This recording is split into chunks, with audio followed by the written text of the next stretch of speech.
glide in there. Bonjour, hello. Cup of tea or coffee, join me now. Put the kettle on. Just want to say our body has natural movements. How you think, how you feel, how your voice sits in your body, how you listen. You can feel that energy in your body, as do others. Cheers. Just had to get that out there.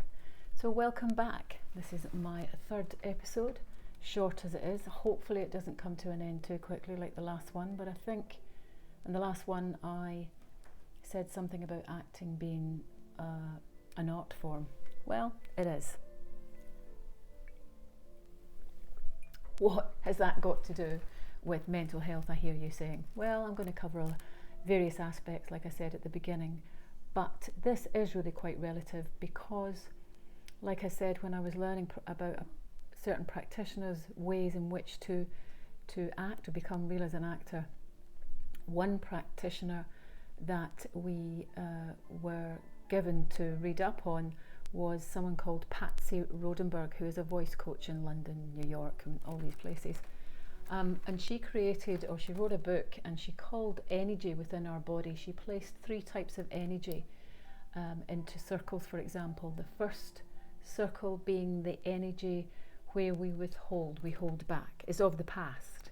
So we're introvert. And as you can imagine, using that kind of energy would give us a very introverted character on theatre, as it would in life. And then we have the circle 3, which is out there, very big and large and dominant, an extrovert, if you like. And again, always needed to, as we all need to be in all or each of these circles. Mostly on a regular basis,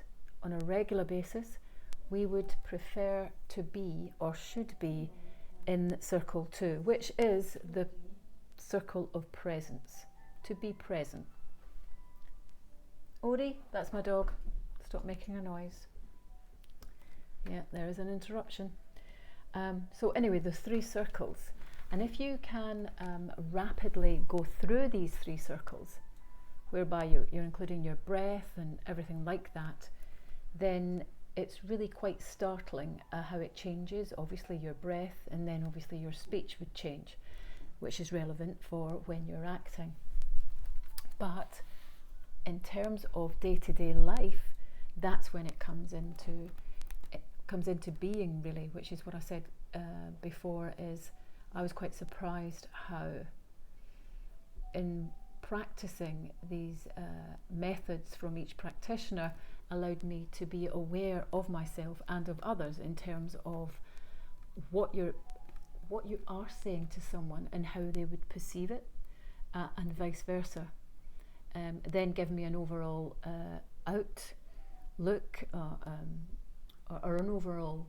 Then give me an overall thought on mental health, in terms of being able to handle your breath, to handle your voice, to skip into each of these circles, or at least to be aware of them, and that is really smart, because the energy when you're shifting in and out of them is really quite tangible. And like I said at the beginning there, people can feel that as well as you can feel that from them.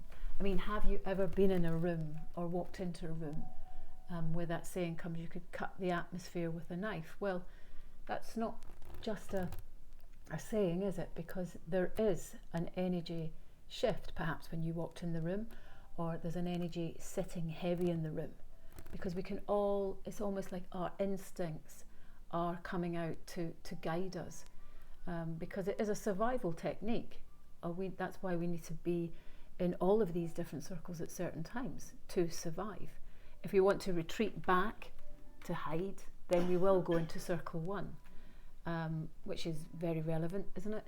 And then obviously if we're wanting to maybe shout and save someone from any circumstances, or get ourselves noted at least, then we would be louder than normal. But for day to day, and to be able to communicate one-to-one, whether it be a relationship, in a marriage, a partnership, or with your children, or with anyone, then you want to be present. And that would be in circle 2. Present as a child is, they're always present.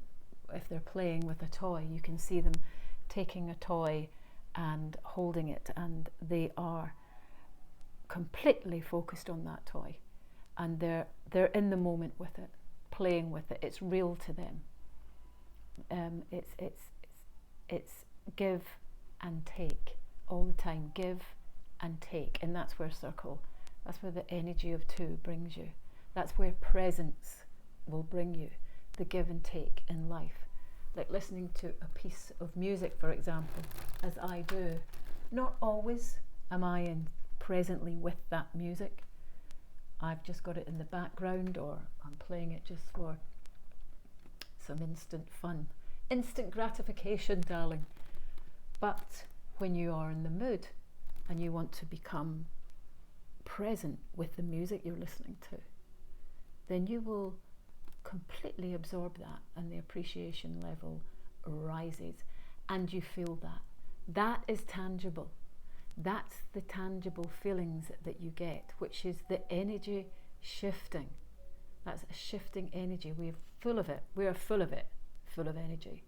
So where do you apply that, and how do you apply it, and when not to? And it's very clever if you start to become a little bit more conscious of that. That's all I'm saying. That's not really all I'm saying. But, excuse me. So if, for example, that's when moments in the family might become slightly fractured.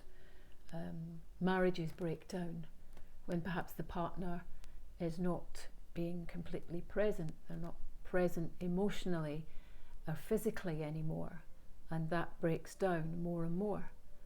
And naturally, we can't always be present most of the time.